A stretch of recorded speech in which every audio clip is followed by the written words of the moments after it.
Est-ce qu'il y a ou est-ce qu'il y a eu dans ta vie une relation où tu donnais beaucoup plus que tu ne recevais, où tu justifiais, tu expliquais, tu attendais, où tu mettais tes propres besoins en veille parce que les siens semblaient toujours plus urgents, plus importants, plus légitimes que les tiens, où tu t'es réveillé un matin en te demandant, doucement, presque sans oser formuler la pensée, quand est-ce que c'est mon tour? Si quelque chose vient de résonner en toi, cette vidéo est pour toi. Aujourd'hui, on parle d'un archétype que beaucoup de femmes incarnent sans le savoir, sans l'avoir choisi, et souvent sans comprendre d'où ça vient. On l'appelle la dévouée. La dévouée, ce n'est pas une insulte, ce n'est pas un diagnostic, c'est un miroir. C'est le portrait d'une femme qui aime profondément, intensément, généreusement, mais qui quelque part en chemin a appris que l'amour, ça se mérite. Que pour être aimé, il faut se rendre indispensable. Il faut donner plus, il faut tenir, il faut rester, même quand tout dit de partir. Dans les prochaines minutes, on va explorer ensemble d'où vient ce schéma, comment il se manifeste dans ta vie amoureuse et relationnelle, et surtout ce que tu peux commencer à faire différemment, pas pour moins aimer, mais pour enfin t'aimer aussi. Il y a une scène dans la série You qui me hante depuis la première fois que je l'ai vue. Love Queen, belle, intelligente, passionnée, regarde l'homme qu'elle aime. Et dans ses yeux, il y a quelque chose que beaucoup d'entre nous reconnaissent, sans oser se l'avouer. Ce n'est pas de l'amour seulement, c'est de la dévotion. C'est ce regard qui dit « toi avant moi »,« toi toujours »,« toi même quand tu me détruis ». Et ce qui est troublant dans cette scène, ce n'est pas lui, c'est elle. C'est la façon dont elle s'efface avec grâce, avec conviction, comme si disparaître dans l'autre était la chose la plus naturelle du monde. Comme si aimer, ça voulait dire ça, se dissoudre. Est-ce que tu t'es déjà reconnu dans ce regard? Selena Gomez a grandi devant nous, littéralement, sous nos yeux, depuis ses 7 ans à l'écran. Elle a construit une carrière, une image, une identité, et puis elle a rencontré Justin Bieber. Ce qui s'est passé ensuite, le monde entier l'a regardé. Les ruptures, les réconciliations, les larmes en public, les années à tourner en rond dans une relation qui l'a consumée de l'intérieur. Ce que peu de gens savent, c'est ce qu'elle a dit des années plus tard dans une interview. Elle a dit « Je ne savais plus qui j'étais en dehors de cette relation. J'avais construit mon identité autour de lui. » Elle avait 20 ans, elle était l'une des femmes les plus célèbres, et elle ne savait plus qui elle était sans cet homme. Ce n'est pas une histoire de naïveté, ce n'est pas non plus une histoire de faiblesse. C'est l'histoire d'une femme qui a appris, quelque part très tôt, que l'amour, ça se mérite. Que pour être aimé, il faut se rendre indispensable. Il faut donner plus, il faut tenir, il faut rester. Même quand tout dit de partir. Et puis il y a aussi Jennifer Aniston. Une femme que le monde entier a définie pendant 20 ans par une seule chose, l'homme qui l'a quittée. Ce que personne ne dit assez, c'est qu'avant la trahison publique, avant les unes de magazines, avant qu'elle ne devienne le symbole universel de la femme abandonnée, Jennifer Aniston avait elle aussi construit sa vie autour d'un couple, d'une image, d'un nous. Et quand ce nous s'est effondré, elle a dû réapprendre quelque chose d'essentiel et de douloureux à la fois. Réapprendre à exister au singulier. Et elle a dit un jour, avec cette élégance qui la caractérise, « La meilleure chose qui me soit arrivée, c'est d'avoir appris à être seule sans me sentir seule. » Ça a l'air simple, dit comme ça. Mais pour une dévouée, et tu comprendras pourquoi j'appelle comme ça dans quelques minutes, c'est une révolution intérieure complète. Avant d'aller plus loin, je voudrais que tu t'accordes un instant, pas pour analyser, juste pour sentir. Est-ce qu'il y a, ou est-ce qu'il y a eu dans ta vie, une relation où tu donnais beaucoup plus que tu ne recevais, où tu te justifiais, tu expliquais, tu attendais, où tu mettais tes propres besoins en veille, parce que les siens semblaient toujours plus urgents, plus importants, plus légitimes que les tiens. Pas besoin de répondre à voix haute, juste sentir si quelque chose résonne.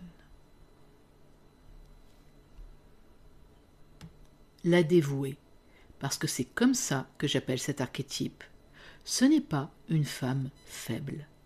C'est souvent la femme la plus forte de la pièce, celle qui gère, qui anticipe, qui soutient, qui porte.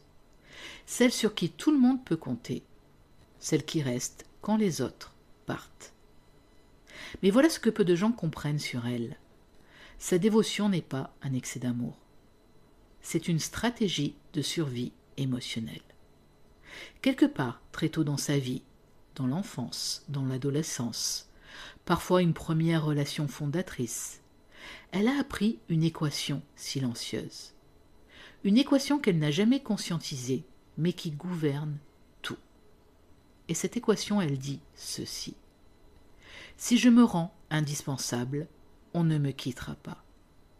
Si je donne assez, si je m'adapte assez, si je m'efface assez, si je mérite assez, alors je serai en sécurité. Alors je serai aimé. Le problème, et c'est là que ça devient fascinant du point de vue de ce qui se passe dans son cerveau, c'est que cette stratégie fonctionne. Au début, elle crée du lien, de l'attachement, de la proximité. Mais elle crée aussi quelque chose d'autre. Elle crée un déséquilibre invisible qui s'installe lentement, comme une fissure dans un mur. On ne la voit pas, on ne la sent pas, jusqu'au jour où le mur s'effondre. Parce que le cerveau humain est ainsi fait, et c'est quelque chose de profondément humain, pas une anomalie. Il associe l'amour à l'effort, à l'attention, à ce que l'on doit conquérir, mériter, maintenir.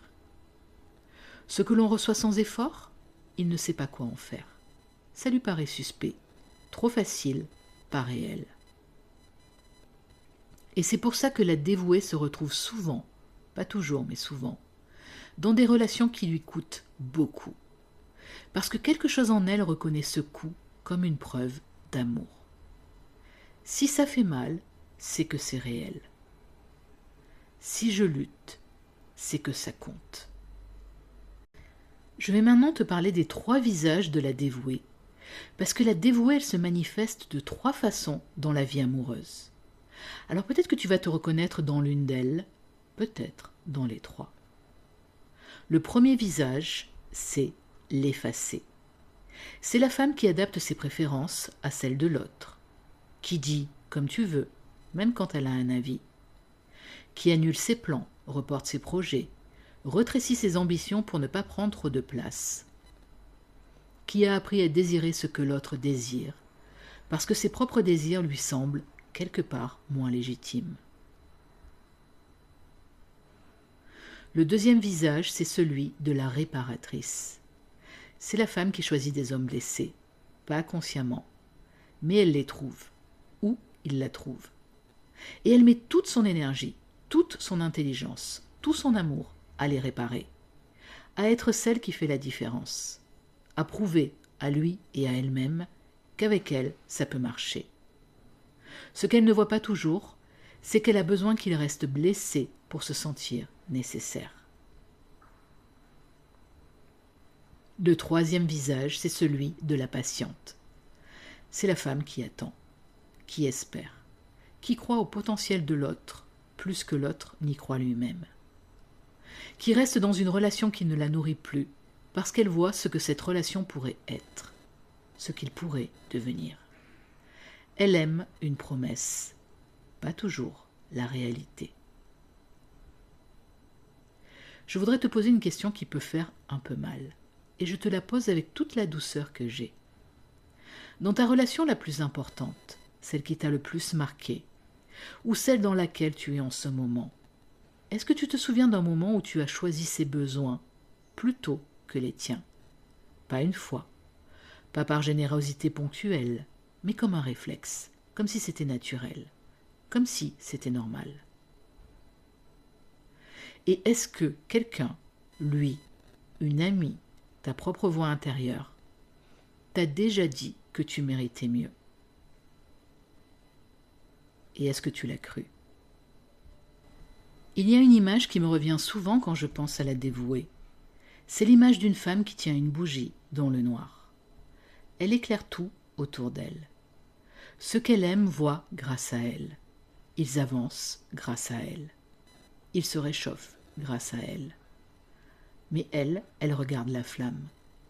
Et elle ne remarque pas tout de suite, que la cire fond, que la bougie rétrécit, que si personne ne vient tenir une flamme à côté de la sienne, un jour, il n'y aura plus de lumière, ni pour eux, ni pour elle. La dévouée n'a pas besoin d'apprendre à moins aimer. Elle a besoin d'apprendre à aussi s'éclairer elle-même. Ce que je vais te dire maintenant, je ne te le dis pas comme une liste de choses à faire. Je te le dis comme on se parle entre femmes qui se comprennent.